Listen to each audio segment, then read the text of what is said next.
大家好，歡迎大家嚟到香港學界運動升學資訊，我係 Energy。大家好，歡迎大家嚟到香港學界運動升學資訊頻道，我係 Energy。我喺運動業界教學超過20年，教過好多唔同嘅學校、團體同機構，親手教過500位以上嘅學生，培育過過百位教練啊，接觸過超過5萬個家庭。疫情之後，我轉咗跑道，由運動啦、教育啦、設施管理啦，去到市場推廣。而家喺海外繼續拓展香港嘅業務，但係香港本地嘅運作，全靠一班合作多年嘅同事，到而家咧仍然係持續運作嘅，而且越做越好啦。所以我今日分享嘅唔係紙上談兵，而係我自己親身做過、試過、錯過、再修正過嘅經驗。今日我哋嘅主題係體育成績真係幫到升學，定只係心靈安慰？點解好多學生拎過獎，但係升學完全冇用？點解我會講呢個題目？因為我呢20年聽過最多次家長講嘅一句說話就係：咁我個仔攞過好多獎㗎，但係點解升學好似完全冇用啊？呢句說話本身唔錯嘅，錯嘅係冇人幫家長解釋清楚獎其實分好多種。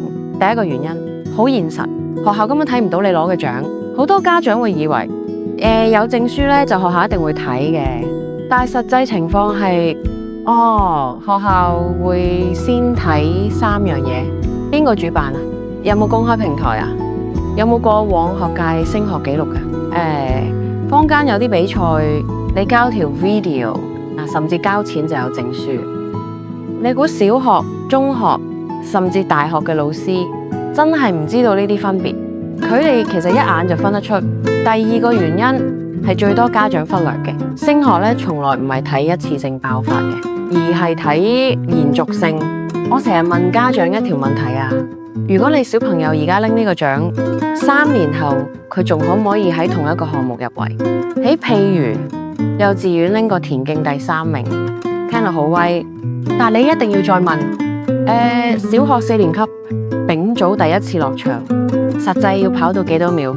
如果而家嘅訓練同將來嘅學界要求完全接唔上，呢一個獎對升學其實冇實質作用嘅。第3個原因就係冇整體規劃嘅，好多時唔係小朋友唔得，而係大人冇諗清楚條路點行。你一定要睇返你揀嘅體育會有冇能力幫你做2-3年規劃㗎啦，定係只係跟住比賽走？如果小朋友喺小學前已經接受緊有系統、有節奏嘅訓練，其實係一個好大優勢嚟嘅。我諗特別補充一樣嘢好重要，參加比賽從來都唔係白費啊！就算個獎對升學未必即刻有用啦，小朋友一定有成長，心理成熟咗，抗壓力高咗，知道輸贏啊，知道準備不足嘅後果。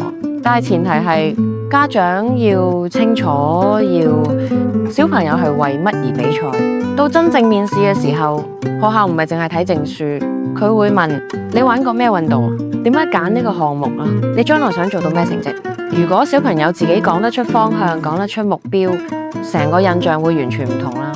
最後一個加分位就係教練推薦信，但前提係呢封信要真，要寫到呢成績出席率呢，態度，家長配合。